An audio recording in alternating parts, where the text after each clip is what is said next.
Okay, we'll call this evening's meeting to order. I am Joan Woodard. I'm your hearing examiner for this evening. The purpose of this hearing is to allow me to receive evidence and testimony on the matters that are pending. I make a recommendation only to the county commissioners. I do not make the final decision. I will be submitting my recommendation to staff within 2 weeks of this evening's hearing. This application will then be scheduled for deliberations before the county commissioners. If you wish to give testimony, I need you to fill out the sheets in the back, and when you come to the podium, please remember to give your name and address for the record before you begin speaking. First, staff will introduce... You are muted. You can mute or... You are... Okay. First, staff will introduce the application, then we will hear from the applicant. After the applicant's testimony, we will then get into the public comment sheets. We will hear from those who are in favor, those who are neutral, and those who are opposed. And if we have anyone on Zoom, we will check in with them as well. The public not speaking will be read into the record. We will then give the applicant and/or the representative an opportunity for rebuttal of any of the testimony stated into the record from the public before we close the public hearing. After that point, we will receive no more testimony. The time limits are 30 minutes for the applicant's presentation, 3 minutes for public testimony, and 15 minutes for applicant rebuttal. I would ask that you direct all of your testimony to me and not to the audience. Are there any questions regarding these proceedings this evening? Yes? The written testimony, will that be, that's we all mailed in 10 days ago? Is that, would that go to you? It's all in the public case file, and I have reviewed that before this evening. Yeah. Anything else? Okay. Then let's hear MSP 22-0004.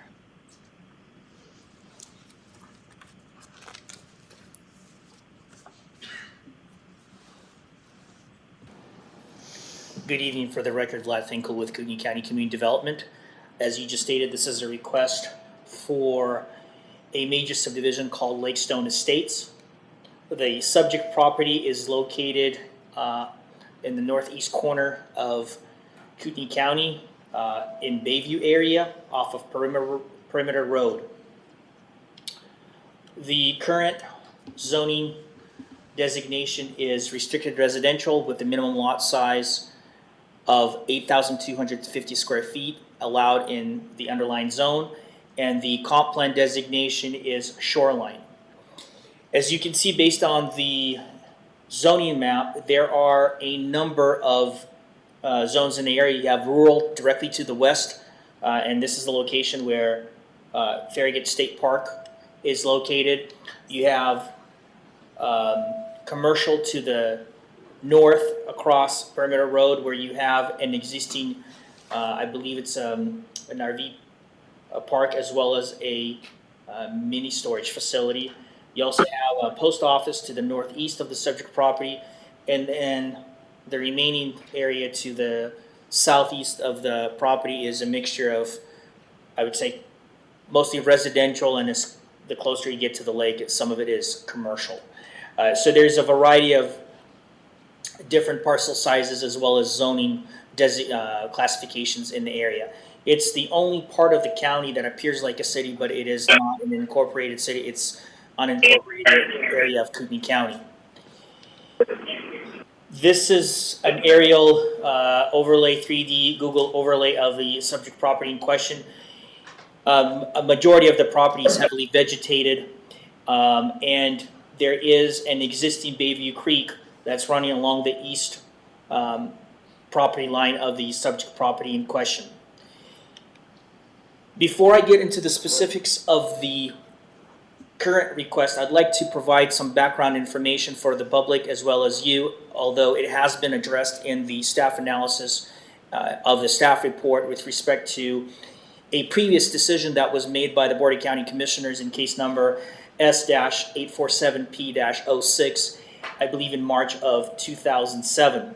In that case, the Board of County Commissioners approved a 29-lot major subdivision, which is more intense than the current request, and they approved it with a set of conditions of approval to address mitigation from standpoint of traffic, wastewater, water, Bayview Creek, and along those lines with respect to the potential flood of Bayview Creek.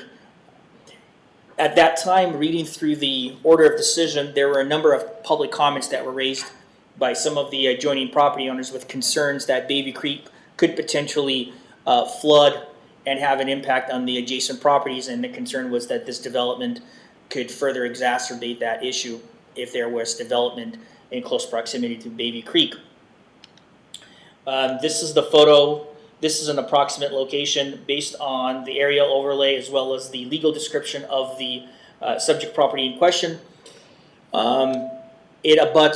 The creek abuts the eastern property line of the 8.3 acre parcel of land.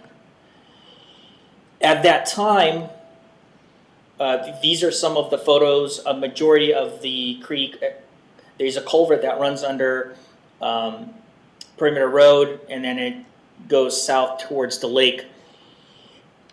At that time, based on the concerns raised by the public, the Board of County Commissioners imposed one of the conditions in the original order of decision, required that the applicants submit a flood study that would address the 100-year 1% annual chance of flood and the limitations or the physical geographical limitations of that potential flood. The flood study was completed in 2007 by Whipple Engineering, and the conclusions of that flood study were basically that the extent of the potential 100-year or 1% annual chance of flood would not go beyond or would stay within the 30-foot stream protection buffer for Class 2 Bayview Creek.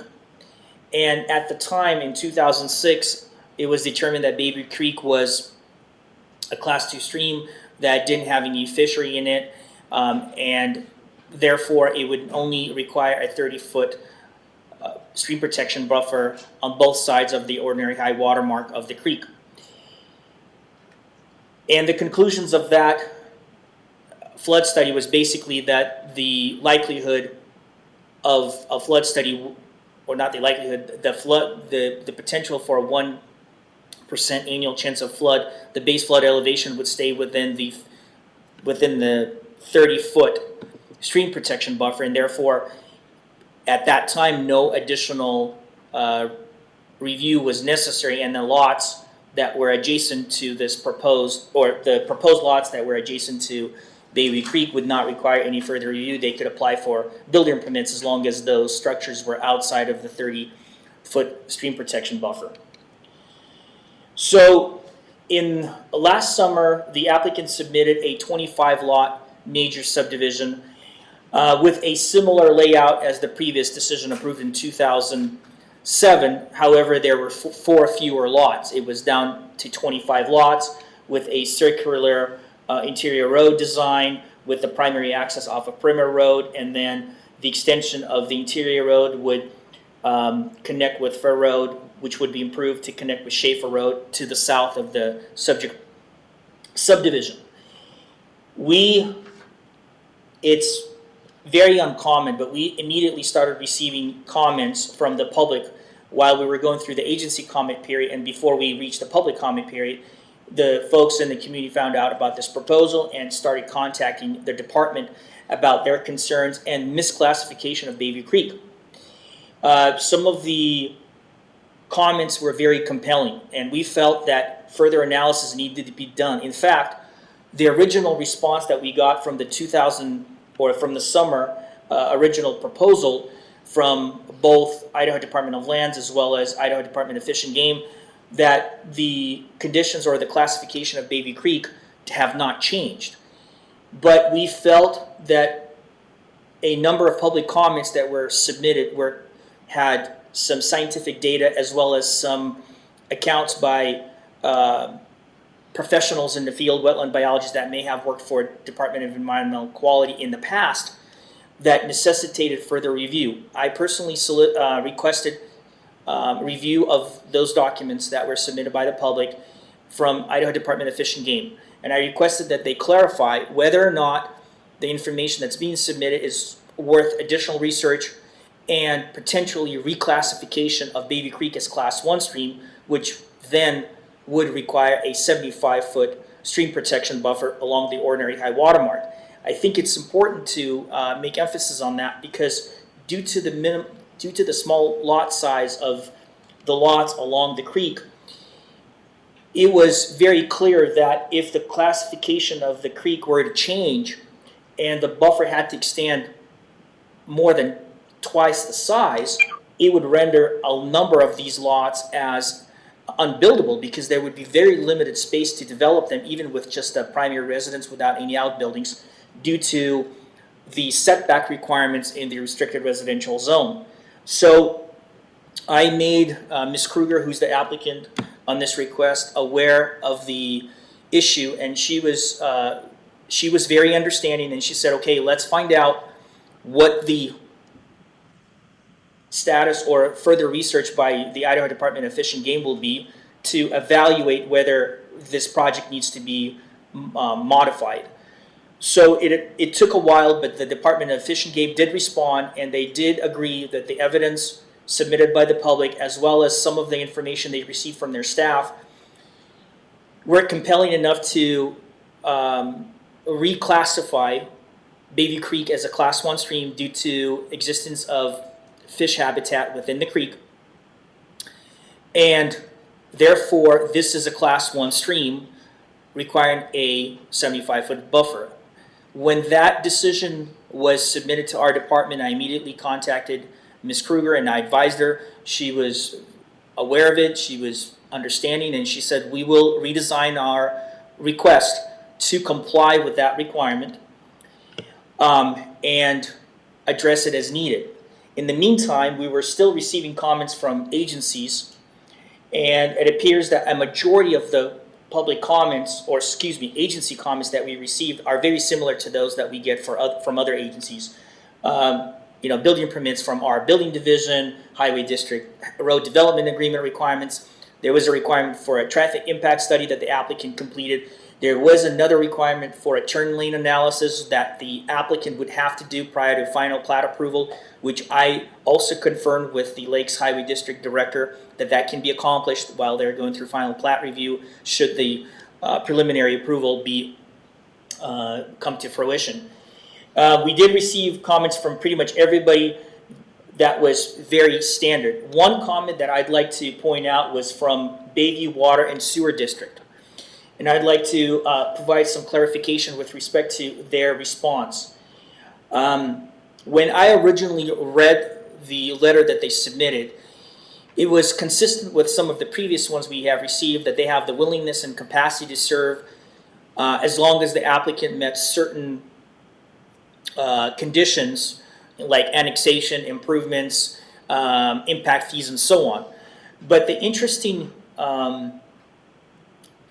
some of the interesting language in that letter alluded to the fact that they have reserve capacity, meaning that they are currently working on improving their master plan and their current infrastructure improvements within the district's needs outside of this project. And so with my supervisor, Ben Tarbutton, we had done some research and had gotten back to the water district to further analyze what that meant.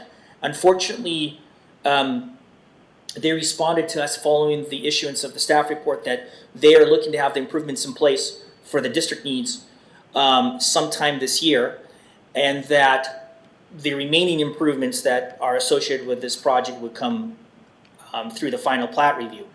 We did, based on that requirement, or based on that understanding of reserve capacity, we added a condition of approval in addition to the comments that were received from Bayview Water District, that the applicant shall submit evidence into the record as part of the final plat application stating that the water district has made the necessary improvements associated with their needs outside of the improvements for the subject request and it has been reviewed and approved by DEQ.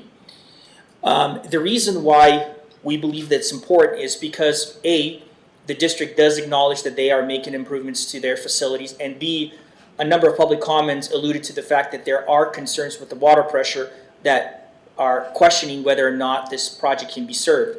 We believe that the condition of approval requires the applicant to provide that evidence, not just for the project itself, but evidence from the district itself that the improvements for their needs, for their master plan needs, have been addressed accordingly.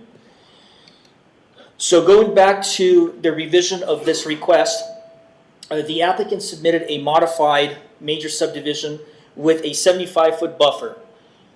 And because they had to realign their roads and readjust their lots, they ended up reducing the overall density to 24 lots. And now, based on review of the lots that are being impacted or are encumbered by this stream protection buffer, there is sufficient room to construct a primary residence on each of these lots. As I stated before, access will be provided from perimeter as well as Schaefer through Fur, and water and sewer services will be provided by Bayview Water and Sewer District. These are some of the photos that were submitted by the applicant. Some of them were taken by staff. This is Perimeter Road, I believe facing east. These are some of the photos of the subject property in question. It's fairly level.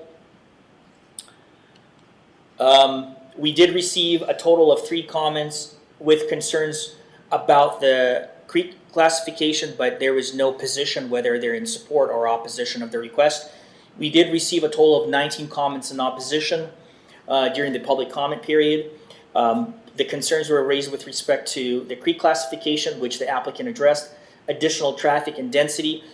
I'd like to point out that a number of the neighbors raised concerns with respect to the adjoining subdivision to the south of this request being affected by the additional traffic that would be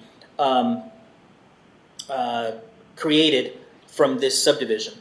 In reading the Highway District response, it's interesting that they state that the through road from perimeter all the way to Schaefer Road would serve as a betterment for traffic flow for Bayview area. These are, it's not verbatim, but it's pretty clear that they support this improvement and that it would be a better traffic circulation for Bayview community.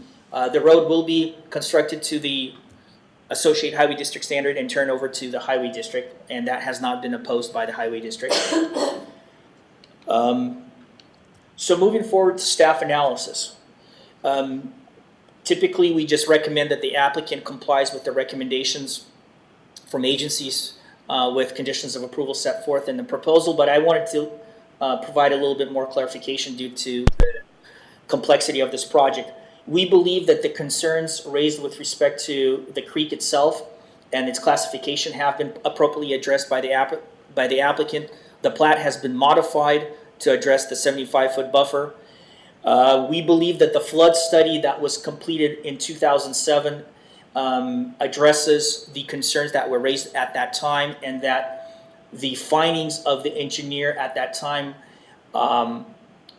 being that the flood area would stay within the 30-foot buffer, stream protection buffer, would protect those lots from, or would protect the future lot owners of not being able to build within that area. Being that the stream protection buffer has been increased dramatically from 30 feet to 75 feet, we believe that it will be more of an improvement from the previous approval as well. We believe that the proposal is compatible with the surrounding residential development in Bayview because there are a number, probably not dozens, but probably 100 lots that are of similar size in nature with residential uses on them. We believe that this proposal is more appropriate and less intense than the 2007 decision. I'd like to point out that that decision never came to fruition due to a downturn in the economy. There were, I believe, a request for the extension, but the project died because the economy wouldn't make this project sustainable. The project is in compliance with the comprehensive plan, shoreline designation goals and policies. We believe that it is possible for the applicant to comply with the agency requirements, and that as long as the Bayview water and sewer infrastructure improvements are in place, this project is feasible, and that the applicant must construct all the necessary improvements associated with this request as well. I stand for any questions that you have at this time. I don't have any questions for you right now, Vlad. Thank you. Now we'll hear from the applicant.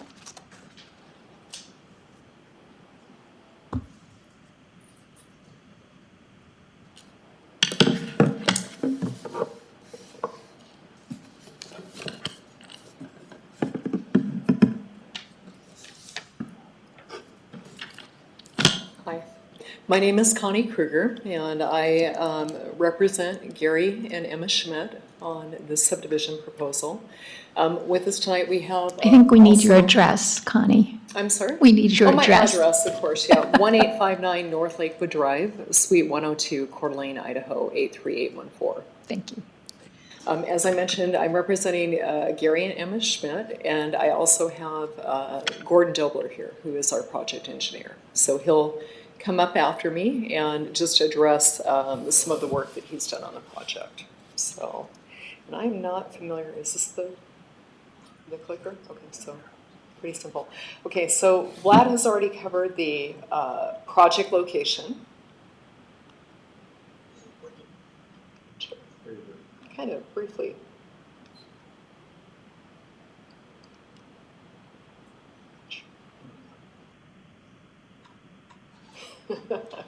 Okay, am I okay? All right.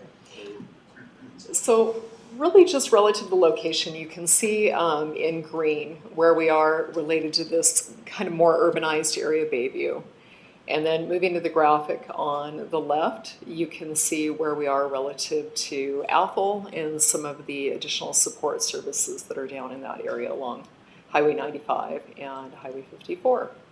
So we're in this area, North Kootenai County, growth and development are out around the highway, and then of course we have the urbanized area here in Bayview. I can't hear you very well. I can't either. Could you speak up or do something better? I don't know. I will try. It's hard for me. I'm sorry.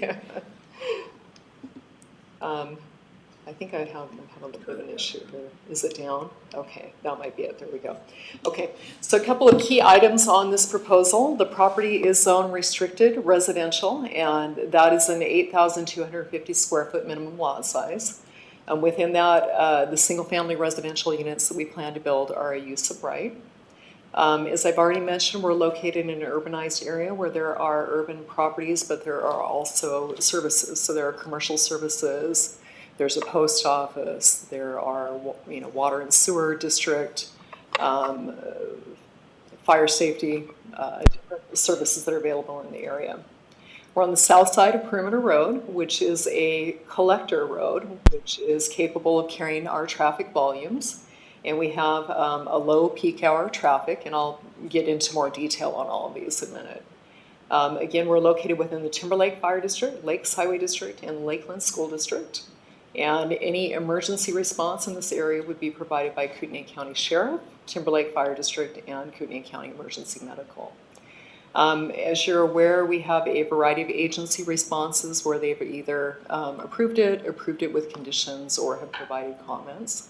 And I do think there were some agencies that just hadn't commented as of the date of the hearing. I just want to note that we've actually worked for several years now on this project, and with the utility and transportation agencies. And so when Mr. Dobler comes up to talk, he'll go into probably a little more detail on his work with Lakes Highway District and with Bayview Water and Sewer. But it's been a number of years. We have been in many different board meetings and have really worked through a number of different issues related to their system expansions and to what we'll need to provide with our development. The plat does provide additional riparian area protection, and Vlad went into that with quite a bit of detail related to the reclassification of the stream. But there's also some language in the conditions of approval that we'll talk about that does provide some additional above and beyond stream protection. And this will be served by utilities and roads that will be extended at the cost of the owner, and taxes, capitalization, and impact fees will be paid to mitigate specific service and infrastructure impacts. So back to the design of the project. This is a 24-lot subdivision. You have a lot of information on why it is now 24 lots.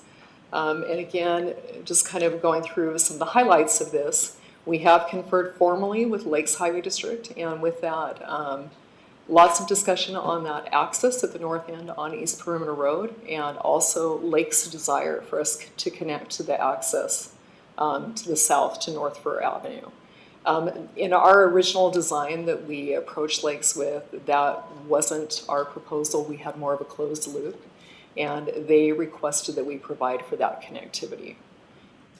They also, with the design, requested these common approaches on the lots. And so if you look at the design, you'll see these kind of little rectangle areas at the lot lines. And those are areas where each lot will share a common approach. Again, we've worked a lot with Bayview Water and Sewer. We'll get into that a little bit more. And we have incorporated those findings of Idaho Department of Lands and Idaho Fish and Game related to Bayview Creek. So again, the project has been redesigned to incorporate that 75-foot setback. The comprehensive plan designation is shoreline, and we're in the North Kootenai sub-area. As to zoning, a little bit more depth on the zoning. This is a restricted residential zone, and the purpose of that zone district is that it's an area that's been suitable for residential use, which is expected to become 1 or 2 family unit living area. And then the uses are generally limited to residential.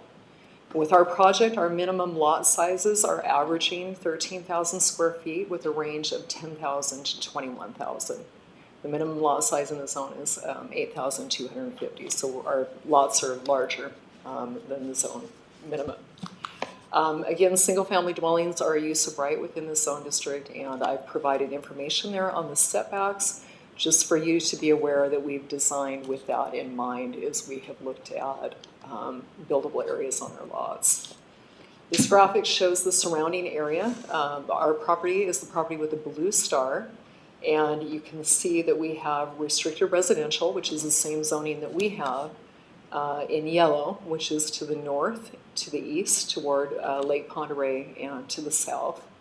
And there's also commercial zoning to the northeast and south. And then we have rural zoning to the west. Surrounding land uses, we have urban development to the north, east, and south, and this graphic is really good to be able to see that. You can kind of look through the area and see generally what the lot sizes are in the area. And then Idaho Fish and Game actually owns a 320-acre property that is directly to the west of our property, so you can kind of see it off to the edge there, and that is zoned for rural zoning. This topographic map is based on our first design. I don't have the updated topo, but I think it still shows the same thing because this is just showing the existing topography as it is today. The property slopes generally from the northwest to the southeast, pretty gentle slope overall given the size of the property. And our soils are Bonner gravelly silt loam with 0 to 8% slopes. And the thing to note on these is that these are not hydric soils. And specifically, the soil survey states that they're well drained and they have flooding and water storage characteristics. And we know flooding is, part of the discussion. I think we've covered it well, but I think that's just some good additional information that the soils in that area can absorb and retain water also. Moving on to the existing physical characteristics of the site, and specifically as it relates to the stream protection buffer requirements of the Kootenai County Code.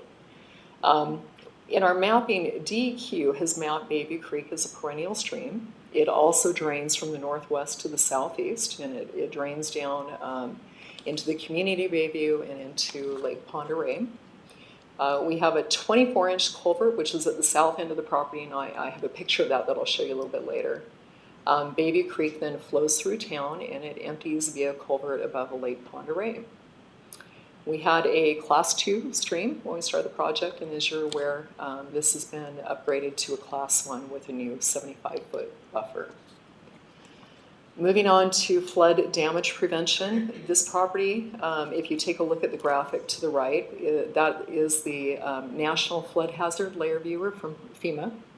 And that shows you that there actually is not any mapped FEMA floodplain on the property. As Vlad brought up and covered in some depth, there was a stormwater and flood study that was completed without prior plat in 2007.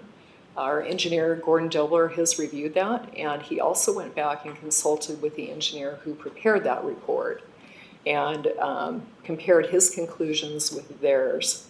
And then that's the information that we have shared with the county in developing this project, and he can speak to that a little bit more. But kind of the end sum of it is that the floodwater of a 1% annual chance events would not exceed the 30-foot stream protection buffer. But it is important to note that we now have the 75-foot buffer. So that was when it was categorized as a class 2, and it would have only required 30. They said, hey, this should stay within this area, but we'll now have additional protective area. The other item, and I alluded to this earlier, is I believe that there is a staff condition related to this flooding concern. As we talked to the staff, we talked about, should we study this more? It's already been studied. And really came to kind of a point in our discussion where the staff said, hey, the reason why we're looking so much at the flood ordinance for the county is because the flood standards of the county provide for additional environmental protection within a stream buffer, more so than just the stream buffer regulations. And I think the primary difference is that when you have just a stream buffer and you're falling within that other section of code, there are more things that you can get in and you can do in and around a creek. Whereas if you looked at the provisions under the flood ordinance, it was much more of a no-touch area.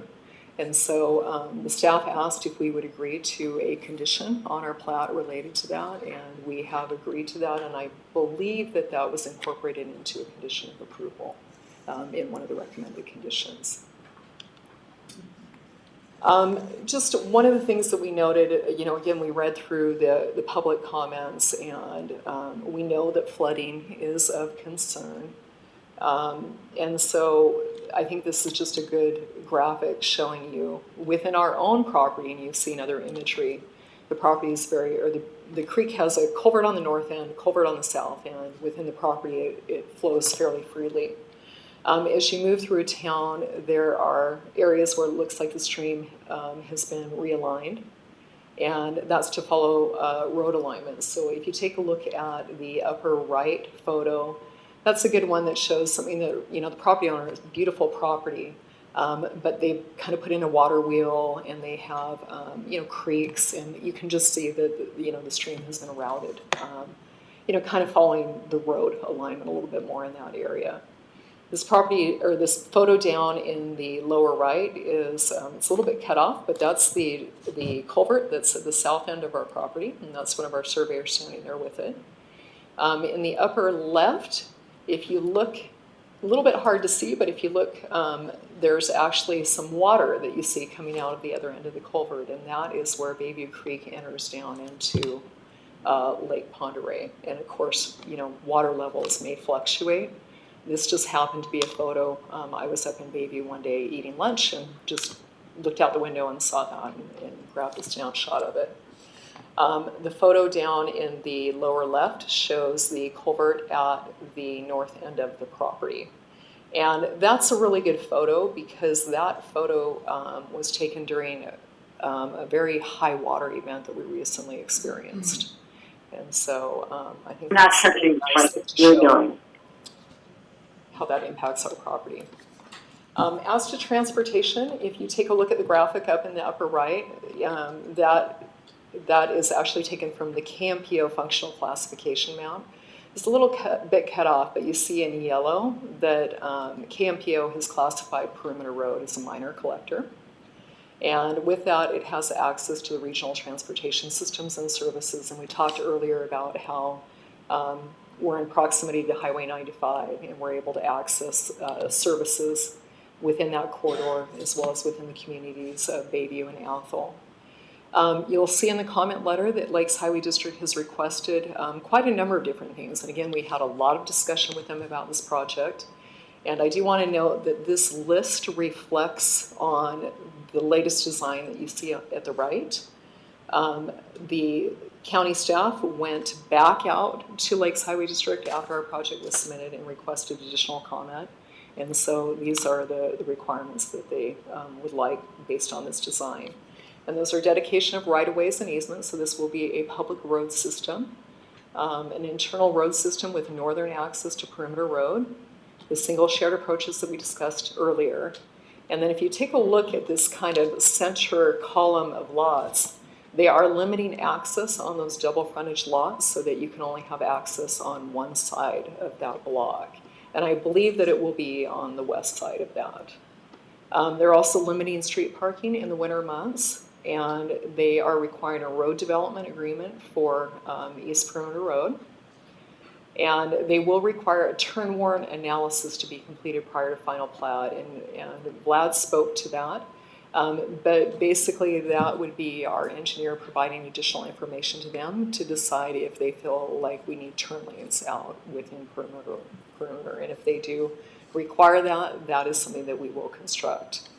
And then also access to First Street. And their actual statement is the Fur Avenue extension is expected to change existing traffic patterns for betterment of the public and emergency services. And that's from their comment letter.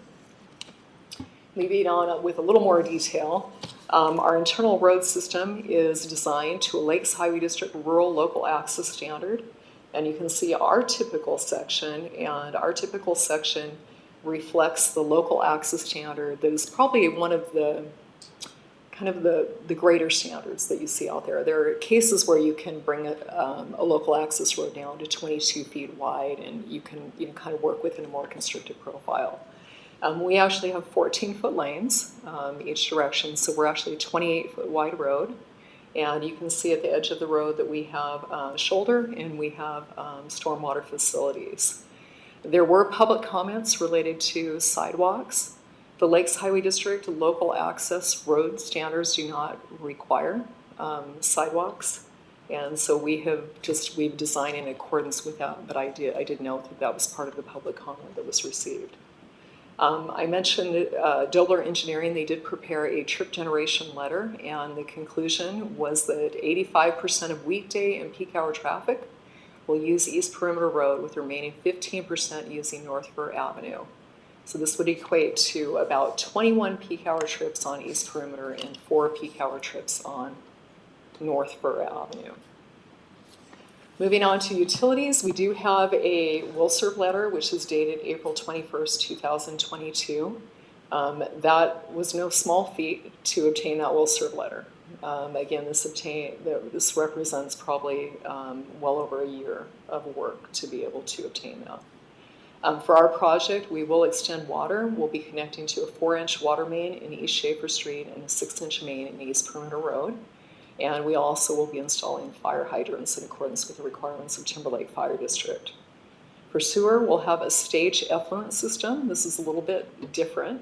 And so a description of that is basically that these are future individual septic tanks, and then the effluent is conveyed via service lines to a primary public effluent main. And, again, if there are questions on that, Gordon can, respond to that. And then this will connect to an existing 4-inch sewer stub in North First Street. With development, we will provide any needed easements. We will extend the utility easements, and we will pay all connection and capitalization fees.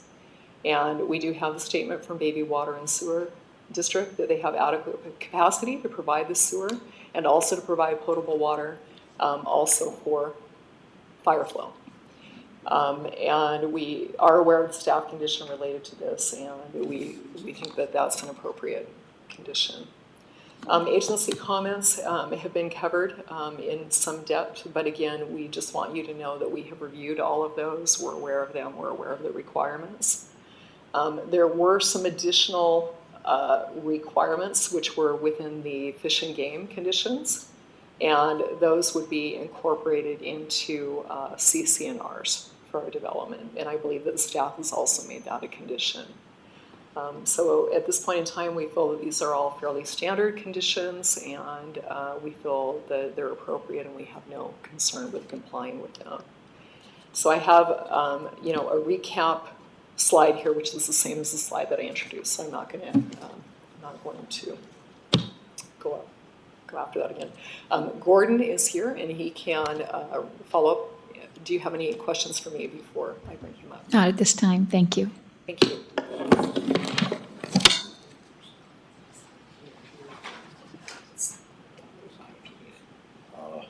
Hopefully not.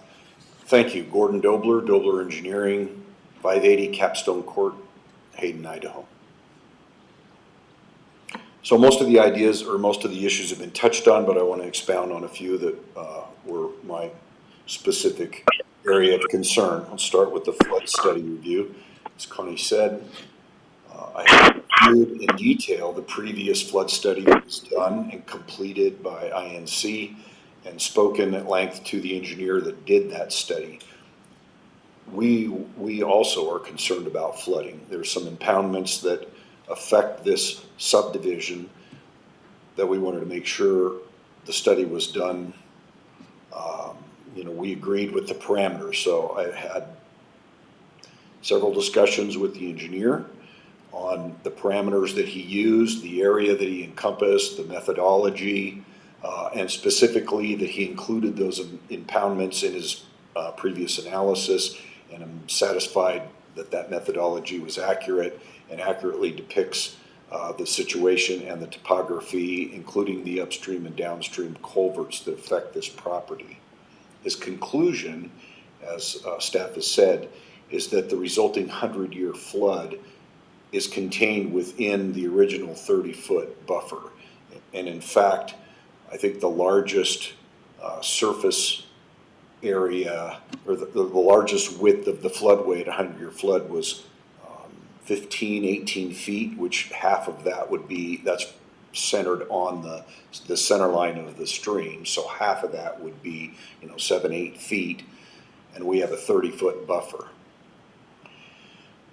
So clearly the effects of the 100-year storm are well contained within what we ended up with, that 75-foot buffer. So we're comfortable with that and that the analysis was accurate, as I said. The impoundments were included. In fact, it was interesting to note that the upstream 48-inch pipe, and this is an engineer thing, so bear with me, was inadequate. So in the 100-year event, the water actually came over the road. But in a sense, it was immaterial because all that water, whether through the pipe or over the road, ended up in the stream on our property. And it was impounded by that lower culvert, which again was undersized, but all that was taken into account. While I'm on floodwater, I wanted to say that stormwater, for the benefit of the audience, that stormwater with this project is treated and it is not directed to the stream. So it's treated and injected. Any impervious surface would be injected after it's treated and will not contribute to any flow in the stream. Talk about, make sure I got time, talk about traffic. So you saw the results of the trip generation report. And again, we met at least twice, 3 times with Lakes to talk about the impacts on perimeter. I would like to start out by saying that the connection that we ended up with was not our proposal, and we actually pushed back because when you look at the connection to Fur, this subdivision will be as impacted as any of the subdivisions because all the traffic on Fur will go through this subdivision, through traffic, local generated traffic. So we had several discussions with the district, approached the board, and they were firm that that connection needs to be made to Schaefer. There's a portion of existing right-of-way, and they pointed out that it was always intended to go through, for what it's worth. So we ended up with that condition, did the traffic study, and you saw the conditions from Lakes Highway District, As far as the access onto perimeter, we'll have to do a left turn analysis. There'll be a site visibility analysis. So they're asking us to do additional studies to make sure that that intersection has capacity and is safely constructed.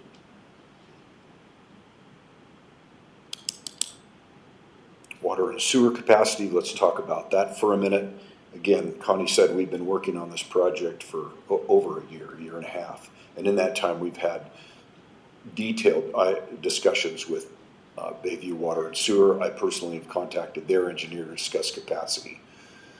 Let's talk about sewer. There is capacity in the sewer. There's physical capacity, there's capacity in the treatment. The capacity was purchased back in 2007 and in a sense was reserved as the development progressed between now and then. So that part of it has been there.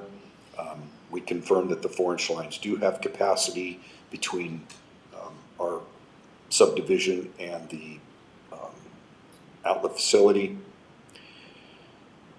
Connie said it's going to be a effluent system, which is kind of immaterial to most people, but it does produce less outflow than a normal sewer system. Water capacity was interesting. The water capacity, as you've seen, as Vlad pointed out, is dependent on Bayview completing a booster pump station for pressure. They have the flow capacity, but not the pressure capacity. So once we negotiated that and understood, and they committed to do those improvements, as Vlad said, we ended up with that as a condition, and we understand, staff's requirement to show that that work has actually been done. We are as interested as anybody to make sure that work is done, because without it, the subdivision wouldn't appear to have the proper pressure. And we will be required to do, of course, all of our own improvements for water and sewer. And I think those are all the items I wanted to touch on. If there's any questions. I have none for you at the moment. Thank you. Thank you. We have Chuck Schmidt, yes, who's an applicant representative or a representative and is in favor, and it doesn't say whether you wish to speak or not. No, okay. And Gary Schmidt, applicant representative, and also doesn't say whether, okay. All right, then we will go to the public comment sheets. I have Eric Hayton, who is in favor and may wish to speak.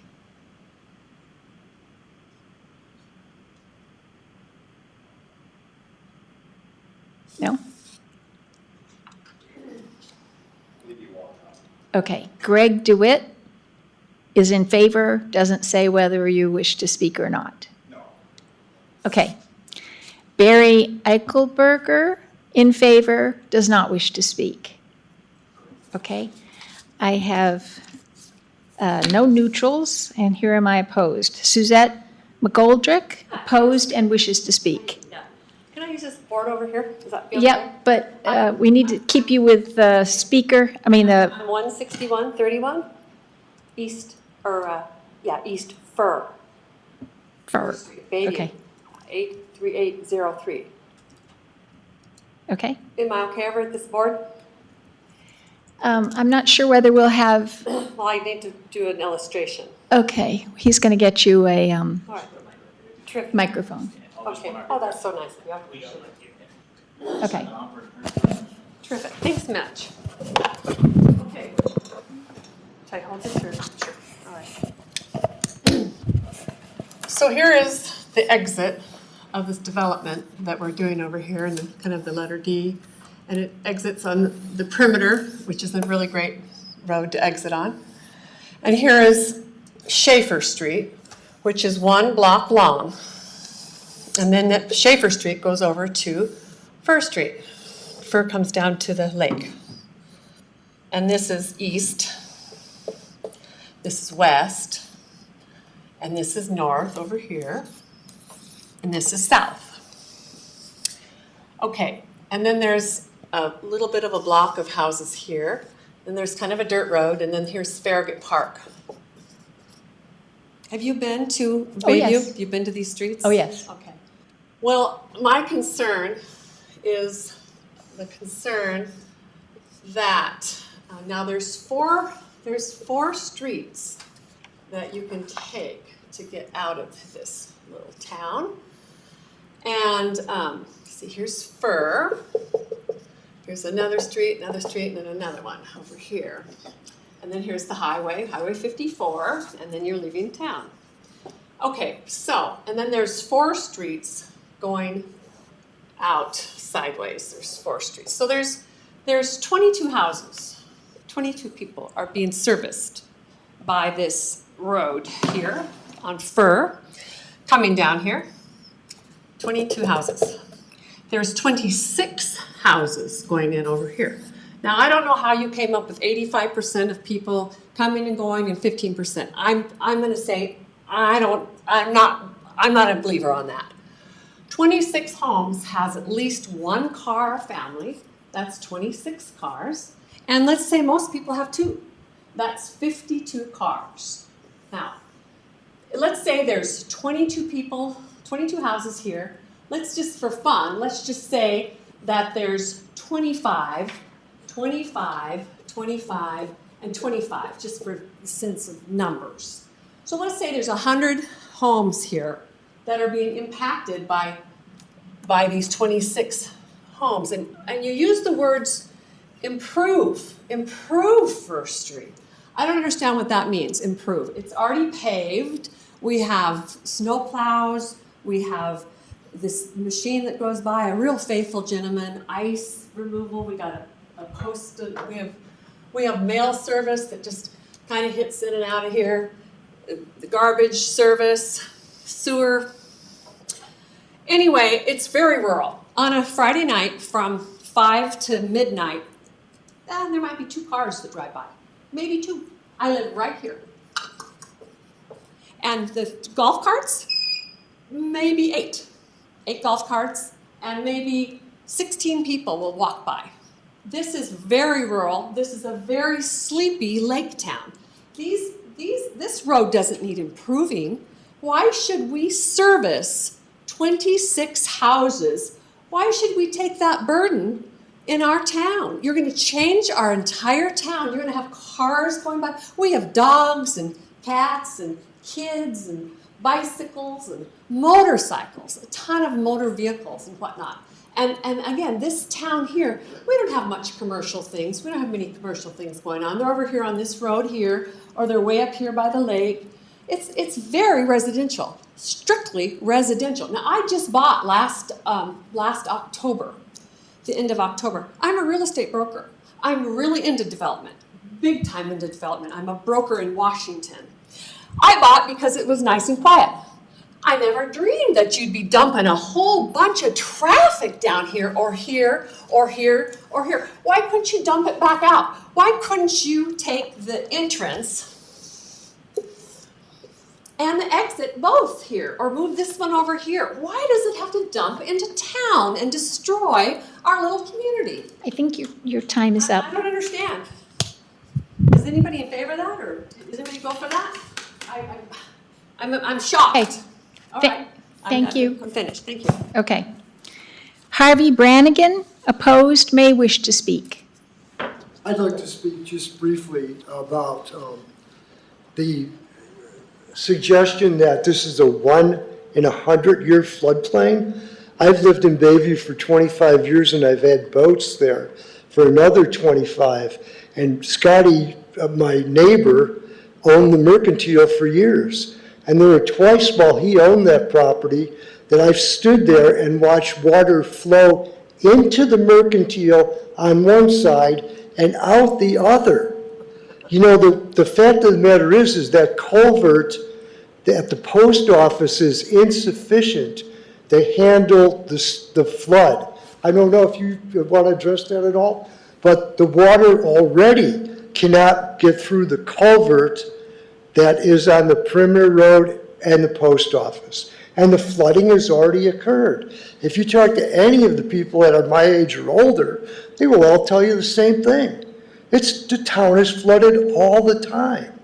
And having taught for 30 years, I want to know, I know when I lived in Washington a million years ago. When someone was going to build a subdivision, they had to pick up all the improvements in the infrastructure. It wasn't dumped on the people that already own property there.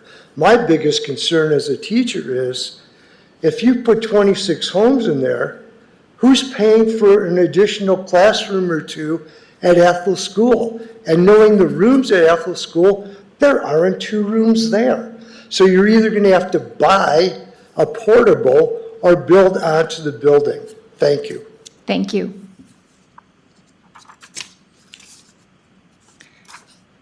Mary Lou Brannigan, opposed. Doesn't say whether you want to speak or not. Okay. And that's all the public comment sheets I have in hand. Now we'll go to Zoom. Madam Hearing Examiner, we have 8 people on Zoom that may wish to speak. I will just start at the top and ask them to unmute themselves if they would like to speak. First is Bruce, and it doesn't have a last name. Bruce, did you want to address this item? Just unmute yourself and go ahead.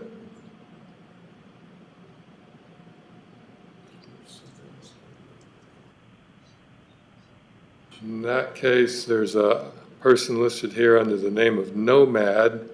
Did you wish to speak? Excuse me just a minute. I couldn't find that. Okay. I couldn't find, this is Bert. I couldn't find the unmute thing. I actually spent, I sent a letter in, and that letter pretty well covered my concerns about it. I'm kind of echoing this. Please state your Name and address, full name and address, please. Yeah. Bruce Pennell, 34474 Cherokee Road, Bayview. My concerns certainly are that this is a village and it's been here a long time, and I hate to see planning set up another Rathdrum Prairie development here because it's just not consistent. It's really important to note that a lot of people walk along the fence separating this property and the park, and it's never been restricted until the last few months when somebody was doing meth in there and somebody told the owner and they finally put a gate on it or a chain on it. But they in order to get to the post office, lots of people on the south end of town walk through there every day. And what you're doing is you're cutting that completely off, and the county, in its great wisdom,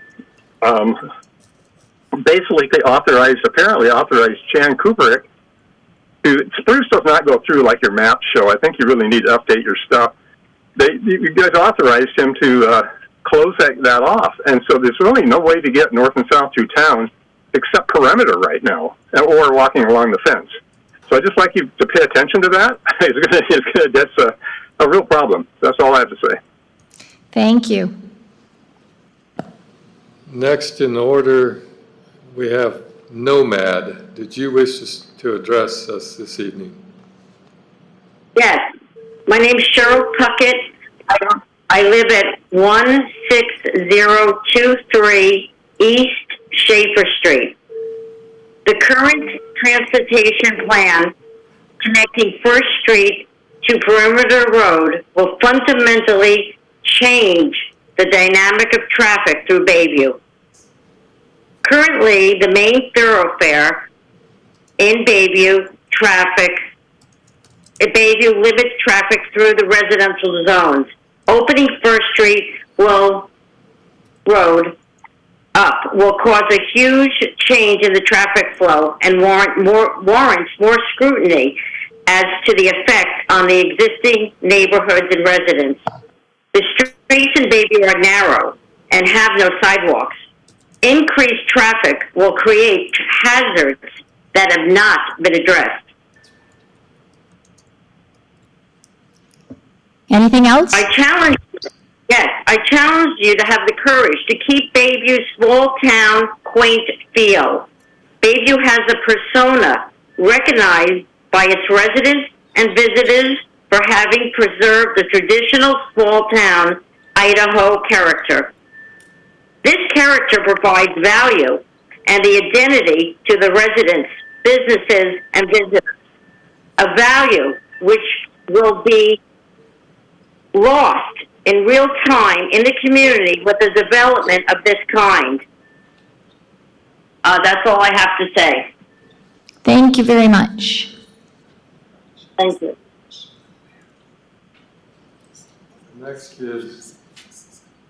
Next is D.M. Johnson.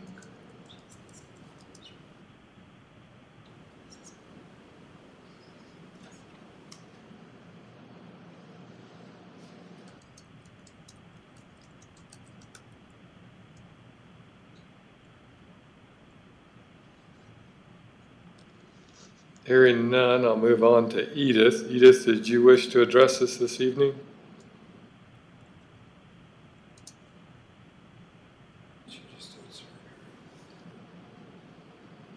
How about Howard Bishop? No, thank you. Norma Jean?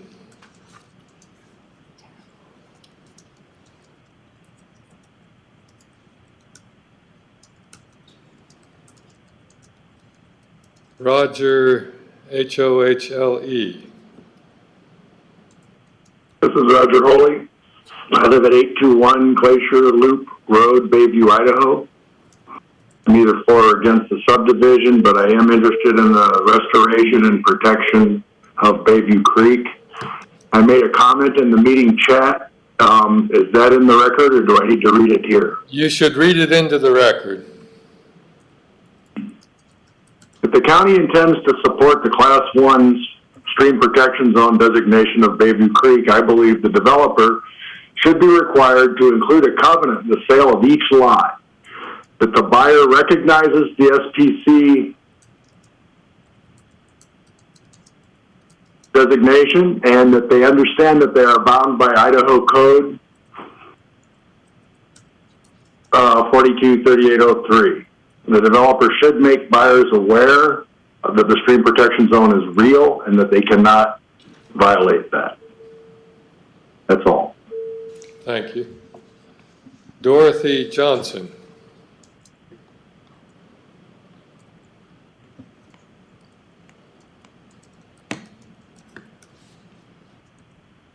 I believe that's everyone we have on Zoom at this time. Yes, Vlad? I have a comment, general comment. It's not really related to this project, but I have a general comment. Would you like me to make it into the record before rebuttal or after rebuttal? Why don't you do it after rebuttal? Okay. All right, now we can hear back from the applicant for their rebuttal.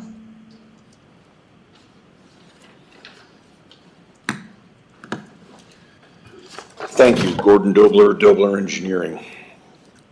Just touch on a couple items. The trip generation rates are established by a nationally recognized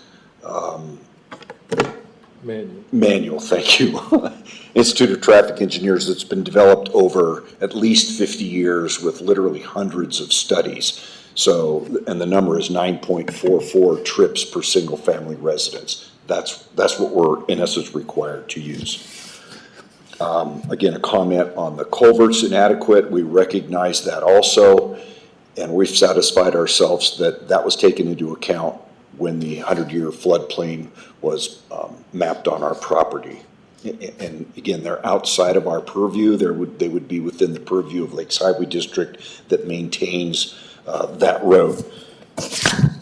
First Street, just a final comment. First Street will be developed and paved all the way to Schaefer. That little dirt stretch would not remain. So when we build the interior subdivision road, we will extend that out and pave that all the way to Schaefer. That's all I have. Okay.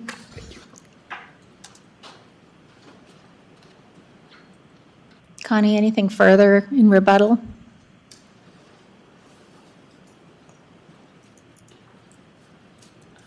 Not really rebuttal, but just a clarification that the plat is part of when property is conveyed, it's conveyed with a reference to the deed that refers you back to the plat.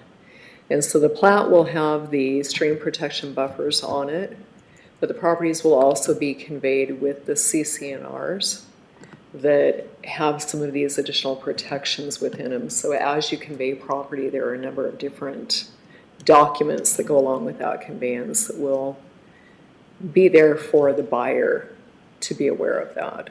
So just kind of And in our those are in experience, how- perpetuity. Yes, yeah, they're in perpetuity. Yeah. Yeah, they're part of the plat. So to modify them, you actually are required to go through, I believe, a hearing like this to remove them. Is that correct? Yeah. And then when you purchase and you have your deed and you have your title paperwork, all of that will accompany it.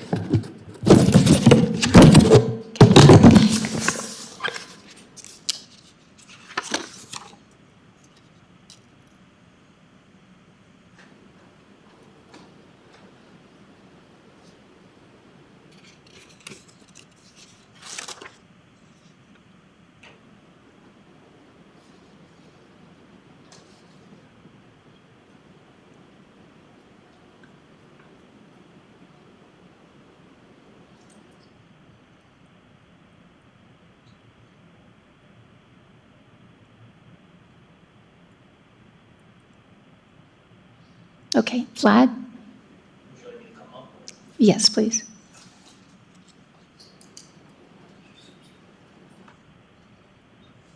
I have a general statement I'd like to make. It's not related to this project, but it does have some reference to what one of the comments was made by the member of the public.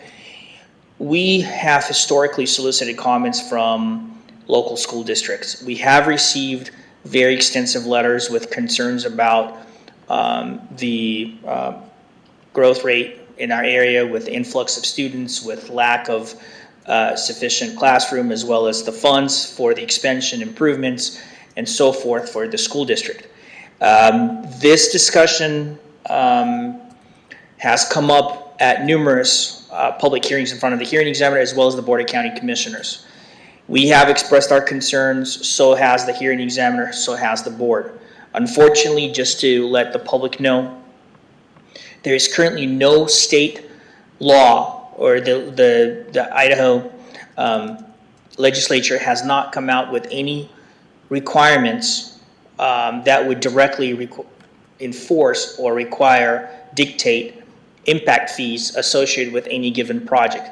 That just currently doesn't exist. Therefore, we don't have any mechanism, even if we wanted to impose any impact fees that would attempt to address impacts associated with, the additional homes that are being requested and the number of students, or the influx of students that will be into the Lakeland School District. It's unfortunate, but having worked on so many projects, I have noticed lately that the school district has stopped responding to our request for comment. And it's probably been ongoing for 6 months to a year now that they really haven't responded.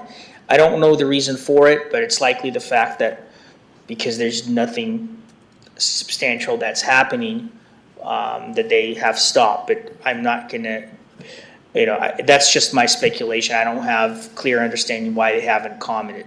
It's not just related to this project, it's in general. And while it is a huge concern for our department as well as the elected officials, there's just nothing we can do legally at this point to enforce some level of mitigation, monetarily or through dedication of land, which the school district has also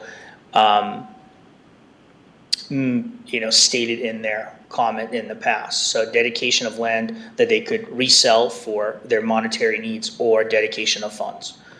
Unless you have any questions, I don't have any other information at this time. I know we've had a few cases in the past, Vlad, where the developers have indicated that they have on their own made donations or Some have. helped to support, which the district has been delighted to have, but Correct. there's no requirement. None in our code and none at the state level. Yeah. So that's all I have. Okay, thank you for that addition. That being all that we have for this evening's public comment, this ends the hearing tonight for MSP 22-0004. Thank you very much for attending and providing your input.